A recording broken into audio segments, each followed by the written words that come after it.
Gary Holt has stated there will be no new Exodus album until 2026. This is the Rock and Roll Weatherman. My name is Sean Morrison. He did an interview with Laughing Monkey Music with Sean Rates.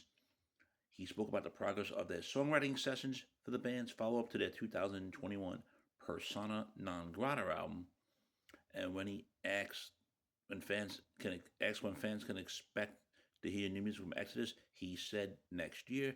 They were going to try to put it out this fall, but needed more time for the songwriting, so they want to go in the studio here in just a couple of weeks. But by the time they finish the record, they would have to have it mixed and return it to two more, and that's rushing it. Definitely, a smart idea. Gary goes on to explain that they're working away, and the album will be done when it's done. They're not going to rush it. The last album was effing phenomenal, as he said. So he's always trying to top the last record, and it's going to be good or better than Persona, which he ranks number 2. It's his second favorite Exodus album behind their 1985 debut album, Bonded by Blood. What a good album. When Ratches, who was the guy that was doing the interview, Sean Ratches, noted that Exodus had always strong personalities fronting the band, from Paul Beloff to Steve Zetro Souza to Rob Dokes. Holt concurred that's just part of being a frontman. That's what he said. And he thinks most frontmen in metal have strong personalities, from his friends like Bobby Blitz from Overkill. He's a total frontman, strong personality. He's awesome. He's character. The rest of us are allowed to be a little normal. Yes, normal-ish Exodus were a fucking band, lunatics anyway, especially in their youth when all 5 of them were certifiably insane. I like that. That is funny.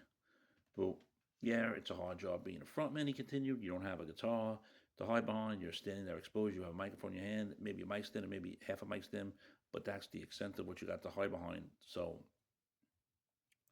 it's hard. Friends, if you're not subscribed to the Sean Morrison YouTube channel, please do so. Everyone else has to subscribe. We thank you much for the continued love, honor, and support. It is greatly appreciated. Of course, all the vocals in Exodus have contributed amazing shit to the band, with Beloff being the gold standard, and Zetro doing amazing work with the band, and so has Rob Holt. And people say things like, well, this record is so heavy of this era because of Rob. He writes the songs, he writes them regardless of who's fucking singing. He don't write to the guy singing, and he's never had. The songs on the last album would be the same if it were written for Paul, if he was alive, or if they were written for Zetro, or written for Rob. The same goes for Rob Duke's albums. He just writes the songs that are in his head at the time. And of course, Exodus replaced Mr. Souza with Rob Dukes last month. So he's going to be on the next Exodus album in 2026. See your thoughts, friends. Shame, shame, shame.